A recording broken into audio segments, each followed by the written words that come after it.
So a quick video about some good neck posture and just general posture tips as we're working and trying to release some of the neck pains and shoulder pains that we sometimes get as we continue to work in a seated or desk position. So the first one is really simple. It's just thinking about staying tall, keeping your chest up, but not overarching or trying to pinch the lower back area. So just staying tall. The second part is then drawing the head back or packing the chin or neck. So I'll show you from the side. The first one here, again, we're just going to go nice and tall. The second one, we're going to pack our neck. So we're going to draw our head back to the wall behind us.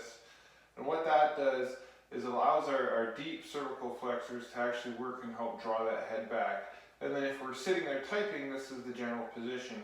One of the tricky parts is that we often see that the monitor is now lower than our actual eye level.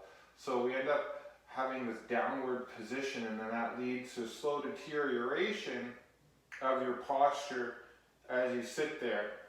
So again, thinking about nice and tall, maybe stacking your monitor on top of a couple books or something to create an eye line level would be ideal. And again, packing your neck. If you are getting a lot of neck pain, a really simple exercise that you can do is to close your mouth and then tuck your chin with your hand and then lift your head up. That can help reduce a lot of the tension through that area.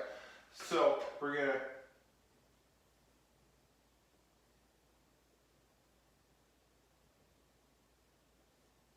as I'm doing this hand is actually tilting but also slightly lifting or creating slight traction vertically as this hand is just simply pushing back. So it's this type of emotion that I'm looking for as you go.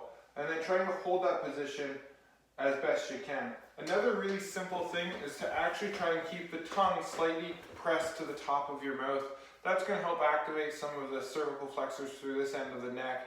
So again, your tongue is just like a bit of a scoop and it's pressed up to the top of your mouth as you're then doing all of this stuff. This is actually supposed to be the natural resting position for your tongue that then reinforces really good deep postural muscles. Anyways, I hope this helps. Good luck, all the best, and we'll see you soon.